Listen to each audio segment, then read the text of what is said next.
En ce début du mois de juin 2020, l'épidémie de Covid-19 s'améliore largement. Alors que peut-on en dire? Hormis bien sûr le fait d'espérer pouvoir bientôt aller chez le coiffeur. Tout d'abord qu'il existe un site très intéressant, Santé publique France, qui apporte de nombreuses informations, qui collecte les données de plusieurs organismes avec plusieurs indicateurs. On en connaît quelques-uns. C'est le nombre d'hospitalisations, la mortalité, le nombre d'admissions en réanimation.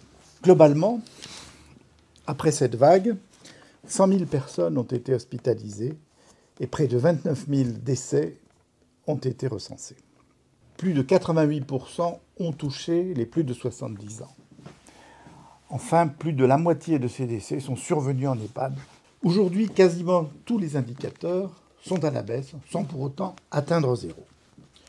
Ainsi, les activités de SOS Médecins pour suspicion de Covid-19 continuent à baisser. Depuis le début, plus de 150 000 cas de Covid ont été recensés et naturellement, ce chiffre est inférieur au nombre de cas réels.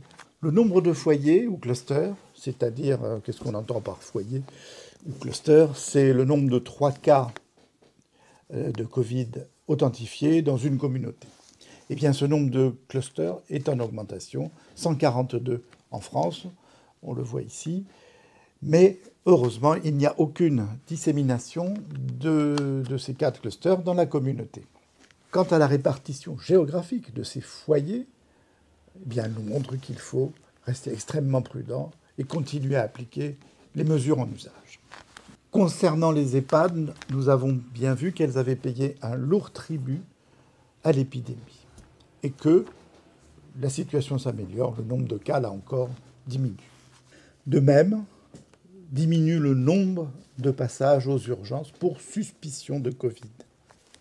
Les cas graves de Covid-19 ont été observés plus tôt chez les sujets âgés. En cas de maladie chronique, c'est-à-dire d'insuffisance cardiaque, de maladie respiratoire ou d'hypertension artérielle et de diabète. En ce qui concerne les mesures de précaution, cette figure est très intéressante car elle montre une stagnation, voire une légère diminution qui porte sur les mesures de distanciation sociale, sur l'hygiène et le lavage des mains, alors qu'en revanche, le port systématique du masque en public a augmenté de façon continue. En conclusion, il existe une amélioration incontestable, mais la circulation du virus continue, comme en atteste l'augmentation du nombre de clusters. Ces mesures d'hygiène et de distanciation restent notre meilleure arme pour éviter la reprise de l'épidémie.